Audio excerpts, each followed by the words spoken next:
జార్ఖండ్ మాజీ సీఎం చంపై సోరెన్ బీజేపీలో చేరడానికి రంగం సిద్ధం చేసుకున్నారు. జేఎంఎం పార్టీలో తనకు అన్యాయం జరిగిందని సీఎం హేమంత్ సోరెన్ పలుమార్లు తనను అవమానించారని ఆవేదన వ్యక్తం చేశారు సోరెన్. డబ్బులకు ఆశపడే పార్టీ నేతలు బీజేపీ వైపు చూస్తున్నారని ఆరోపించారు సోరెన్. జార్ఖండ్లో రాజకీయ పరిణామాలు శరవేగంగా మారిపోతున్నాయి. మాజీ సీఎం జేఏఎం కీలక నేత చంపై సోరెన్ బీజేపీలో చేరతారని జోరుగా ప్రచారం జరుగుతోంది. అకస్మాత్తుగా ముగ్గురు ఎమ్మెల్యేలతో కలిసి చంపై సోరెన్ ఢిల్లీకి చేరుకోవడం అందరి దృష్టిని ఆకర్షించింది. కేంద్ర హోంశాఖ మంత్రి అమిత్ షా సమక్షంలో ఆయన బీజేపీలో చేరుతారని చెబుతున్నారు. అయితే బీజేపీలో చేరికపై చంపై సోరెన్ క్లారిటీ ఇవ్వడం లేదు. ప్రస్తుతం తాను ఎక్కడ ఉన్నానో అక్కడే ఉన్నానని సమాధానం చెప్పారు. వ్యక్తిగత పనుల మీదే ఢిల్లీకి వచ్చినట్టు వివరణ ఇచ్చారు. కాకపోతే జేఎంఎం నాయకత్వంపై తీవ్ర అసంతృప్తిని వ్యక్తం చేశారు చంపై సోరెన్. తనకు పార్టీలో తగిన గౌరవం లభించడం లేదన్నారు. సీఎం పదవిలో ఉన్నప్పుడే అవమానాలు ఎదురైనట్టు ఆవేదన వ్యక్తం చేశారు. अभी हम जहाँ पर है वहीं पर है जी। अभी हम जहाँ पर है वहीं पर है जी जी है ना।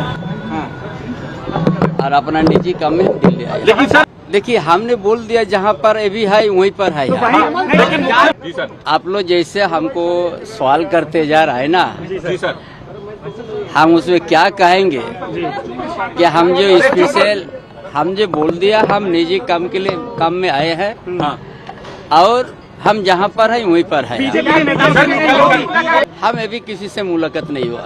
जब हमारा कार्यक्रम में हम नहीं बना है तो कार्यक्रम बनेगा तभी ना। कलकत्ता से तो यहाँ आया हम अभी अपना काम में आया है, निजी काम में आया है, बाद में हम बताएंगे. ల్యాండ్ మైనింగ్ స్కామ్ లో హేమంత్ సోరెన్ అరెస్ట్ అయిన తర్వాత చంపై సోరెన్ జార్ఖండ్ సీఎంగా బాధ్యతలు స్వీకరించారు. ఈ ఏడాది ఫిబ్రవరి 2వ తేదీ నుంచి జులై 3వ తేదీ వరకు చంపై సోరెన్ జార్ఖండ్ సీఎంగా కొనసాగారు. హేమంత్ సోరెన్ జైలు నుంచి విడుదలై ముఖ్యమంత్రిగా మళ్లీ బాధ్యతలు చేపట్టడంతో చంపై సోరెన్ సీఎం పదవికి రాజీనామా చేశారు.